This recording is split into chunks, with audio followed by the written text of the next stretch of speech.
Nestled in the heart of southern Africa lies Botswana, a nation brimming with natural wonders and captivating landscapes.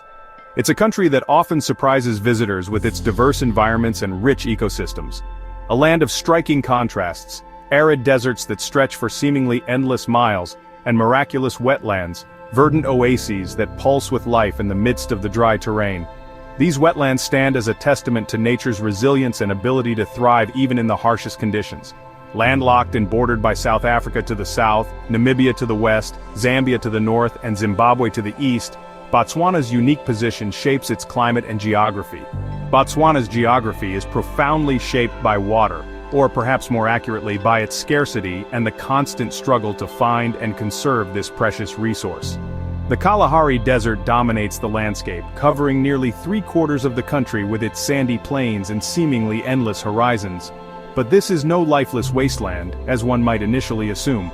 The Kalahari is in fact a semi-arid savanna, a dynamic ecosystem, alive with resilient grasses that manage to thrive in the sandy soil, acacia trees providing shade and sustenance, and iconic wildlife like the majestic gemsbok, perfectly adapted to the harsh environment, and the elusive brown hyena, a scavenger that plays a vital role in the desert ecosystem. In the northwest, the Okavango River defies expectations by flowing inland rather than towards the sea, creating the Okavango Delta, a lush oasis, a vibrant tapestry of waterways and islands, teeming with elephants who find refuge and sustenance in its waters, hippos wallowing in the cool depths of the channels, and vibrant bird life, a kaleidoscope of colors and sounds that fills the air. Each year, seasonal floods transform the delta, inundating the landscape and bringing new life to the region. Into a paradise, a haven for wildlife and a spectacle of natural beauty, sustaining countless species and supporting a complex web of life. In the northeast, Chobe National Park offers another unique perspective on Botswana's natural wealth. Boasts one of Africa's largest elephant populations, a testament to the park's successful conservation efforts. Drawn to the life-giving Chobe River which flows along the park's northern boundary. Here, predators like lions, apex hunters of the African savanna, and leopards thrive, stalking their prey in the shadows. And the cycles of life, the delicate balance between predator and prey, and death play out daily, a raw and unfiltered display of nature's power. Botswana's landscapes are a testament, a living example, to nature's power and adaptability, the incredible ability of life to find a way, even in the most challenging environments. From the silent Kalahari, where the vastness humbles the soul, to the pulsing delta, where life explodes in a riot of color and activity, this is a land where survival is an art, a constant negotiation with the elements. The country's wild beauty is both fragile and enduring, a precious heritage that must be protected for future generations. Shaped by the rhythms of water and drought, the ebb and flow of life in this remarkable corner of Africa, Botswana stands as a microcosm of Africa's splendor, a land of contrasts and extremes, untamed, resilient, and breathtaking, a true gem of the African continent. Botswana's story begins with the Botswana, a people deeply connected to the land and each other. Their history is a tapestry woven with threads of resilience, community, and a profound respect for tradition. For centuries, the Botswana have inhabited the lands of southern Africa, developing a unique culture and way of life that would ultimately shape the destiny of a nation. Their traditions shaped the nation long before modern borders were even conceived. The Botswana people established complex social structures and systems of governance that allowed them to thrive in a challenging environment. These traditions weren't just relics of the past, they were the very foundation upon which Botswana would later build its identity. Swana-speaking groups built powerful chiefdoms, each with its own distinct territory and leadership. These chiefdoms were not isolated entities, but rather interconnected communities that engaged in trade, diplomacy, and sometimes, even conflict. The chiefs held significant authority, but they were also accountable to their people. At the heart of Swana, life was cattle. More than just livestock, they were a symbol of wealth, status, and social connection. Cattle played a crucial role in marriage ceremonies, dispute resolution, and even spiritual practices. Agriculture, particularly the cultivation of sorghum and other drought-resistant crops, was another cornerstone of their economy. Farming was a communal activity, with families working together to ensure the success of the harvest. And the communal gotla, a traditional gathering place, served as the center of community life. It was there, where decisions were made by consensus, ensuring that every voice was heard and considered. The Kotla was a testament to the Botswana's commitment to democratic principles long before the arrival of modern political systems. This tradition of consultation laid the groundwork for Botswana's future stability, fostering a culture of inclusivity and shared responsibility. It instilled a sense of unity and purpose that would prove invaluable in the years to come. The 19th century brought upheaval as European powers began to assert their influence over the African continent. European settlers and regional conflicts threatened Tswana lands, posing a grave challenge to their sovereignty and way of life. The encroachment of colonial powers brought with it new laws, new economic systems, and new social hierarchies that threatened to undermine the traditional structures of Tswana society. In 1885, three chiefs, recognizing the imminent danger, took a bold and unprecedented step. These were Kama III, Bathwen Wern and Sebel I, visionary leaders who understood the importance of diplomacy in preserving their people's future. They traveled to London, a long and arduous journey to the heart of the British Empire.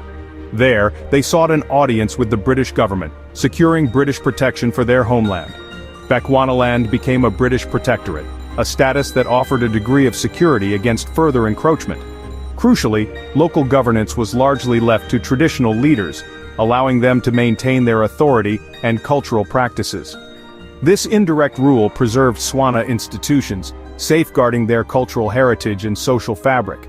This preservation of tradition, coupled with the protection afforded by the British, set the stage for a smooth transition to independence in the 20th century. As decolonization swept Africa, Botswana found itself on the cusp of a new era. Unlike many other nations, Botswana's path was marked by negotiation, not violence, a testament to the wisdom and foresight of its leaders. The British agreed to a managed transition, recognizing the legitimacy of Botswana's aspirations for self-determination. And Botswana's leaders drew on their traditions of consensus and diplomacy, ensuring that the transition was peaceful and inclusive. The nation's birth was peaceful, a rare and remarkable achievement in a world often marred by conflict. It was rooted in deep respect for consultation and unity, values that had been passed down through generations. Botswana emerged ready to chart its own course, a beacon of hope and stability in a rapidly changing world. It was guided by its heritage, a deep understanding of its past, and a clear vision for its future. The stage was set for a new nation built on stability and shared vision, a nation ready to embrace the challenges and opportunities that lay ahead. At Botswana's birth stood Seretse Khama, hereditary chief and visionary leader. Educated in South Africa and Oxford, Khama blended Tswana heritage with democratic ideals. His marriage to Ruth Williams, a white Englishwoman, challenged racial prejudice and colonial authority, making him a symbol of unity. Returning from exile, Khama founded the Botswana Democratic Party, championing a non-racial democratic nation. On September 30, 1966, Botswana gained independence with Khama as its first president. The country was poor, but Khama's leadership instilled a commitment to good governance and national unity. His legacy endures in Botswana's character and its unwavering belief in the potential of its people. Botswana set itself apart by embracing multi-party democracy while others faltered. The Kotla tradition of open debate and consensus became the blueprint for modern governance. Regular free elections and a strong parliamentary system fostered stability and investor confidence. Anti-corruption measures like the Directorate on Corruption and Economic Crime ensured diamond wealth benefited the nation. The Botswana Democratic Party has dominated, but opposition parties operate freely, maintaining accountability and the rule of law. Botswana's democracy is built on consultation, transparency, and respect for human rights. At independence in 1966, Botswana's economic outlook was undeniably bleak. The newly formed nation faced immense challenges.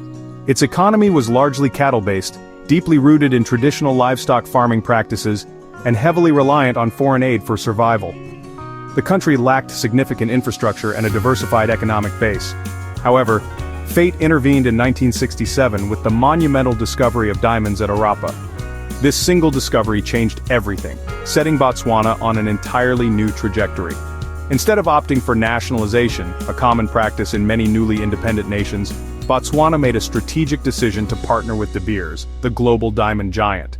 This partnership, known as Debswana, ensured access to crucial technical expertise in diamond mining and processing, while also guaranteeing Botswana a fair and substantial share of the profits generated. Diamond revenues were then channeled into vital infrastructure projects, funding the construction of roads, schools to educate the next generation, hospitals to improve healthcare, and clean water systems to combat water scarcity, fundamentally transforming the nation's landscape and quality of life. This prudent and responsible management of resources created a virtuous cycle of sustained economic growth and remarkable stability, steadily lifting Botswana from one of the poorest countries in the world to a respected middle-income nation. Gaborone, once a small and relatively insignificant outpost, has blossomed into a thriving and modern capital city. The pula, the national currency, meaning rain in Setswana, has become a powerful symbol of Botswana's newfound prosperity and economic independence. Botswana's diamond story is not just about mineral wealth, it is a compelling narrative of foresight, strategic partnerships, and shared benefit. The nation's diamond wealth was wisely invested in its people, prioritizing education, healthcare, and social development, ensuring that the benefits of economic growth were broadly shared and not lost to corruption or mismanagement. Botswana has proven to the world that natural resources, when managed with wisdom, transparency, and a long-term vision, can indeed be a blessing, fostering sustainable development and prosperity for all its citizens. Botswana's leaders recognized the risks of relying solely on diamonds. They promoted high-end, conservation-based tourism, attracting visitors to the Okavango Delta and Chobe, while funding wildlife protection. The beef industry, rooted in tradition, remains a vital export. Diamond revenues were invested in free education and healthcare, raising literacy and life expectancy. Schools and clinics reached even remote areas, building a skilled, healthy workforce. Economic diversification and human development became twin pillars of progress. Botswana's true wealth lies in its people, not just its minerals. The nation's investments ensure a foundation for future generations. Botswana faced a devastating HIV/AIDS epidemic, threatening decades of progress. The government responded with urgency, declaring a national emergency and mobilizing the country. In 2002, Botswana pioneered free, universal access to antiretroviral therapy, the first in Africa. The MASA program encouraged testing, reduced stigma, and built a network of clinics. Mortality rates fell, and mother-to-child transmission plummeted. Life expectancy rebounded, and HIV became a manageable condition. Botswana's response became a global model for confronting public health crises. Visionary leadership and national resolve turned the tide. The fight continues, but Botswana's progress is remarkable. The nation's battle with HIV/AIDS is a testament to resilience and innovation. Botswana's soul lies in its culture, shaped by Setswana language and the principle of Botho: respect, compassion, and community. The Kotla and Botho foster unity and collective responsibility, visible in daily life and national resilience. Traditional arts like basket weaving and music keep heritage alive and connect generations. Modern Botswana balances tradition and progress, with youth embracing global influences while honoring their roots. The government supports cultural preservation through monuments and festivals. Community bonds remain strong, helping the nation weather challenges. Botswana's identity is a dynamic blend of past and present. Its cultural foundations are the bedrock of its stability and strength. Botswana faces the challenge of balancing economic growth, conservation, and cultural identity.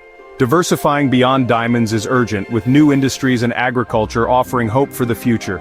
The nation protects vast tracts of land for wildlife but faces pressures from human-wildlife conflict and climate change. Conservation requires vigilance and international cooperation. Urbanization and globalization test the endurance of Botho and community bonds. Botswana's success depends on weaving tradition into modern life. The nation's journey is a lesson in prudent leadership and respect for people and nature. Botswana's future, like its past, will be shaped by wisdom, resilience, and unity.